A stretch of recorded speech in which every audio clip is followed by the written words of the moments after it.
ನಮಸ್ಕಾರ. ಸ್ಟಾರ್ಟ್ ಮಾಡೋಣ. ರಿಲೇಷನ್ಸ್ ಹೋಗೋ ಮುಂಚೆ ರಿಲೇಷನ್ಸ್ ಅಂದರೆ ಏನು ಅಂತ ಸ್ವಲ್ಪ ನೋಡೋಣ ಅಲ್ವಾ. ಸೊ ನಮ್ಮ ಲೈಫಲ್ಲೂ ಕೂಡ ತುಂಬ ರಿಲೇಷನ್ಸ್ ಇರುತ್ತೆ. ತಂದೆ ಮಗ, ತಾಯಿ ಮಗಳು, ಗಂಡ ಹೆಂಡತಿ, ಅಕ್ಕ ತಂಗಿ, ಅಣ್ಣ ತಮ್ಮ, ಈ ಥರ ಬೇರೆ ಬೇರೆ ರಿಲೇಷನ್ಸ್ ಇರುತ್ತೆ ಅಲ್ವಾ ನಮ್ಮ ಜೀವನದಲ್ಲಿ ಕೂಡ. ಅದೇ ಥರ ಮ್ಯಾಥಮೆಟಿಕ್ಸಲ್ಲಿ ನಂಬರ್ಸ್ಗಳ ಮಧ್ಯ ರಿಲೇಷನ್ಸ್ ಇರುತ್ತೆ. ಉದಾಹರಣೆಗೆ, so 10 is bigger than 9, 9 is smaller than 10, or 10 is equal to 10 ಅಲ್ವಾ. ಸೊ ಈ ಥರ ರಿಲೇಷನ್ಸ್ ಇರುತ್ತೆ. ಅಥವಾ y is A function of X, ಅಂದರೆ y ವ್ಯಾಲ್ಯೂ ಎಕ್ಸಿನ ಮೇಲೆ ಡಿಪೆಂಡ್ ಆಗಿದೆ. ಸೊ ಈ ಥರ ರಿಲೇಷನ್ಸ್ ಇರುತ್ತೆ. ಸೊ ಆ ರಿಲೇಷನ್ಸನ್ನು ನಾವಿಲ್ಲಿ ಸೆಟ್ಸಲ್ಲಿ ನೋಡೋಣ. ಸೊ ಈಗಾಗಲೇ ನಾವು ಸೆಟ್ಸಲ್ಲಿ ಸೆಟ್ ಎ ಇದೆ, ಸೆಟ್ ಬಿ ಇದೆ, ಎರಡು ಸೆಟ್ ಇದೆ. ಈಗ ಕಾರ್ಟೀಷಿಯನ್ ಪ್ರಾಡಕ್ಟ್ ಅಂತ ನಾವು ಕೇಳಿದ್ದೀವಿ. ಸೊ ಕಾರ್ಟೀಷಿಯನ್ ಪ್ರಾಡಕ್ಟನ್ನು ಹೇಗೆ ಬರೆಯೋದು ಗೊತ್ತಿದೆ ಅಲ್ವಾ. ಸೊ ಒಮ್ಮೆ ಬರೆದ್ಬಿಡೋಣ for the given example. Okay, so ಇಲ್ಲಿ ಸೆಟ್ ಎ ಇದೆ, ಸೆಟ್ ಬಿ ಇದೆ. What is Cartesian product? A cross B. ಅಂದರೆ ಸೆಟ್ ಎನಲ್ಲಿ 5 ಎಲಿಮೆಂಟ್ಸ್ ಇದೆ, ಸೆಟ್ ಬಿ ನಲ್ಲಿ 4 ಎಲಿಮೆಂಟ್ ಇದೆ. So set A cross B ನಲ್ಲಿ ಎಷ್ಟು ಎಲಿಮೆಂಟ್ ಇರುತ್ತೆ? 5 into 4, 20 ಎಲಿಮೆಂಟ್ಸ್ ಇರುತ್ತೆ. ಸೊ 20 ಎಲಿಮೆಂಟ್ಸ್ ಅಂದರೆ ಹೇಗೆ? Every element of set A is related with every element of set B. ಅದನ್ನು ಬರೆದ್ಬಿಡೋಣ. So 1, 6 order pair. ಸೊ 1, 6, 1, 7 ಆ ಥರ ಬರೀತಾ ಹೋದರೆ 1, 7, 1, 8, 1, 9. ಓಕೆ, ಇದೇ ಥರ ಬರೀತಾ ಹೋದ್ರಾಯ್ತು. ಸೊ 2, 6, 2, 7, 2, 8, 2, 9 ಆಯಿತಾ. ಸೊ ಆಮೇಲೆ 3, 6, 3, 7, 3, 8, 3, 9, 4, 6, 4, 7, 4, 8, 4, 9 ಮುಗಿತಾ. 5, 6, 5, 7, 5, 8, 5, 9. ಸೊ ಇದು A cross B. So there are 20 elements. ಇವಾಗ so it is a main set, universal set, out of which we derive a relation. So relation ಅಂತಂದರೆ it's a subset of A cross B always. So ಎರಡು ಸೆಟ್ಟನ್ನು ಕೊಟ್ಟಿರ್ತಾರೆ, A cross B ಮಾಡೋದು, Cartesian product ಬರೆಯೋದು, we get the universal set. ಇದರಿಂದ ರಿಲೇಷನ್ಸನ್ನು ನಾವು derive ಮಾಡ್ತೀವಿ. ಸೊ ಡೆಫಿನೇಷನ್ ಮತ್ತೆ ನೋಡೋಣ. ಈಗ ಒಂದು ಎಕ್ಸಾಂಪಲನ್ನು ನಾನು ಸುಮ್ಮನೆ ನಿಮ್ಗೆ ಅರ್ಥ ಆಗಲಿ ಅಂತ ಹೇಳೋದು. ರಿಲೇಷನ್ ಆರ್ ಈ ಥರ ಡಿಫೈನ್ ಮಾಡ್ತೀವಿ. So set builder formally x, y ಅಂದರೆ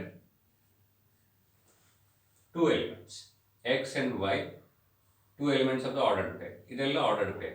ಈಗ 1, 6, 1, 7, 1, 8 ಅಂತಿದೆಯಲ್ಲ, ಇದನ್ನು ನಾವೇನು ಹೇಳ್ತೀವಿ? ಆರ್ಡರ್ಡ್ ಪೇರ್ ಅಂತ ಹೇಳ್ತೀವಿ. ಸೊ ಇವಾಗ ಈ ಆರ್ಡರ್ಡ್ ಪೇರ್ ಮಧ್ಯೆ ಯಾವ ಥರ ರಿಲೇಷನ್ ಇದೆ? X, y. So let us say y is equal to x plus 5 ಅಂತ ನಾನು ಹೇಳ್ತೇನೆ. where x belongs to A and y belongs to B ಅಲ್ವಾ. ಸೊ ಇದು ಒಂದು ರಿಲೇಷನ್ ಡಿಫೈನ್ ಮಾಡುವಂಥ ಒಂದು ಮೆಥಡ್. ಸೊ ಇದನ್ನು ನಾನೀಗ ಎಕ್ಸ್ಪ್ಯಾಂಡ್ ಮಾಡಿ ಅಂದರೆ ರೋಸ್ಟರ್ ಫಾರ್ಮಲ್ಲಿ ಬರೆದ್ರೆ ಹೇಗಿರುತ್ತೆ? ಸೊ ಎಕ್ಸ್ ಅನ್ನು ಮೊದಲು ತಗೊಳ್ಳು. ಯಾವುದು? 1 ನಾವು ತಗೊಂಡ್ರೆ 1. What is Y? 1 + 5, 6. ಸೊ 1, 6 ಎಲ್ಲಿದೆ ನೋಡಿ, 1, 6. ಓಕೆ, ನೆಕ್ಸ್ಟ್ 2 ತಗೊಂಡ್ರೆ 2 + 5, 2, 7. Okay, next I will take 3 + 5 ಅಂದರೆ 3, 8. ನೆಕ್ಸ್ಟ್ 4 ತಗೊಂಡ್ರೆ 4 + 5, 9. ನೆಕ್ಸ್ಟ್ 5 ತಗೊಂಡ್ರೆ 5 + 5, 10 ಆಗಿಬಿಡುತ್ತೆ. ಸೊ 10 ಇಲ್ವೇ ಇಲ್ಲ ಇಲ್ಲಿ. ಸೊ ಹಾಗಾಗಿ V cannot take that. So ಅದನ್ನು ಎರೇಸ್ ಮಾಡೋಣ. ಆಗ್ತಾ ಇದೆಯಾ? ಓಕೆ, ಸೊ ಇದು a relation R. So therefore it is a particular relation we have defined in this way. Y is equal to x plus 5, where x belongs to A, andre first element of the ordered pair always belongs to set A. Second element Y, Y belongs to B. That means all these are all Y's. 6, 7, 8, 9 belongs to B. So 1, 2, 3, 4 all X. X belongs to A set. So this is just an example. ಇದನ್ನ ಮುಂದೆ ನಾವು ಮತ್ತೆ ಇದನ್ನ ಇನ್ನೊಂದೆರಡು example ನೋಡಿ ಮತ್ತೆ graphical representation ನೋಡೋಣ.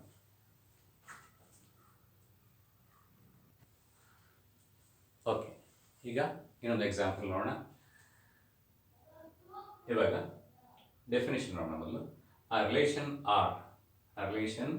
R from a non-empty set A to non-empty set B is a subset of Cartesian product A cross B. So already ಆಗ ನಾವು ಬರೆದ್ವಿ, 2 sets ಅನ್ನು ಬರೆದ್ಬಿಟ್ಟು ಅದನ್ನು A cross B ಅಂದರೆ ಅದರ ಕಾರ್ಟೇಷಿಯನ್ ಪ್ರಾಡಕ್ಟ್ ಅನ್ನು ಮಾಡಿದ್ವಿ. ಸೊ ಅದರ ಸಬ್ಸೆಟ್ ಆಗಿರುತ್ತೆ. A relation R from a non-empty set A, ಇದು non-empty set, B to a non-empty set B is a subset of Cartesian product of A cross B. ಅದು ಮಾಡಿದ್ವಲ್ಲ, A cross B ಅನ್ನು ಮಾಡಿಬಿಟ್ಟು ಏನು universal set ಬರುತ್ತೆ ಅದರ subset, ಅದರಿಂದ ನಮಗೆ R ಸಿಗುತ್ತೆ. ಅದನ್ನು ಇಲ್ಲಿ ಹೇಳ್ತಾರೆ, the subset is derived by describing a relationship between the first element and the second element of the ordered pair in A cross B. So A cross B alli there are 20 elements ಇದೆ. So ಅದರಲ್ಲಿ we derive the relation between the first element and the second element. So ಅದು ಬರೆದ್ವಲ್ಲ x, y.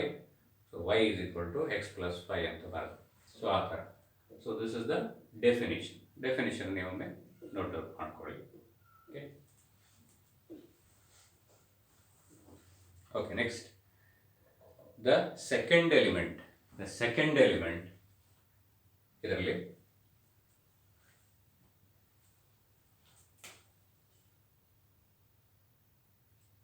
One comma 6 ಈ ಥರ ಇರ್ತಲ್ಲ, 2, 7, 3, 8, 4, 9 ಅಂತ ಇತ್ತು ನಮ್ಮ relation.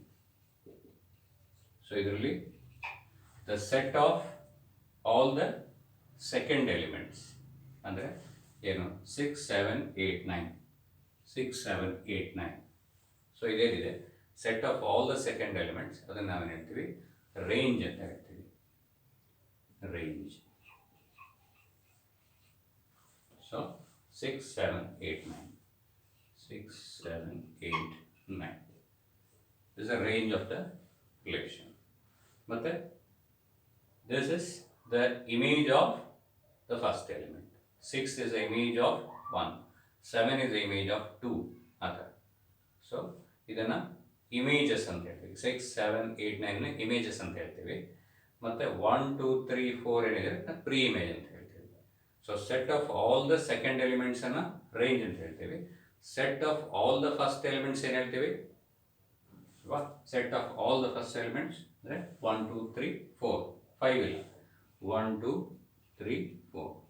Set of all the domain ಅಂತ ಹೇಳ್ತೀವಿ. ಸೊ ಈ ಟರ್ಮ್ಸನ್ನು ನೀವು ಕಲ್ತಿದ್ದೀರ, ಒಮ್ಮೆ ರಿವೈಸ್ ಮಾಡ್ತಾ ಇದ್ದೀವಿ. 1, 2, 3, 4 set of all the first elements in the relation, not in this. Okay, so 1, 2, 3, 4 ಅಂದರೆ 5 ಇಲ್ಲ ಅಲ್ಲಿ ಅಲ್ವಾ, ರಿಲೇಷನಲ್ಲಿ 5 ಇಲ್ಲ. Set of all the first elements in the relation we call it as domain. Set of all the second elements in the relation we call it as range. ಮತ್ತು ಇದನ್ನು ನಾವು image of 1 is the image of the first element, image of the first element ಅಂತ ಹೇಳ್ತೀವಿ. First ಎಲಿಮೆಂಟನ್ನು preimage ಅಂತ ಹೇಳ್ತೀವಿ. Set of all the first ಎಲಿಮೆಂಟ್ಸನ್ನು domain ಅಂತ ಹೇಳ್ತೀವಿ. Set of all the second ಎಲಿಮೆಂಟ್ಸನ್ನು range ಅಂತ ಹೇಳ್ತೀವಿ. ಎಂಟೈರ್ ಸೆಟ್ ಬಿ ಇದನ್ನೇನು ಹೇಳ್ತೀವಿ, ಕೋ ಡೊಮೇನ್ ಅಂತ ಹೇಳ್ತೀವಿ. ಕೋ ಡೊಮೇನ್. ಸೊ ಇದರ ಟರ್ಮ್ಸ್ ನಮಗೆ ಗೊತ್ತಿದ್ದರೆ ತುಂಬ ಸುಲಭ ಆಗುತ್ತೆ. ಓಕೆ.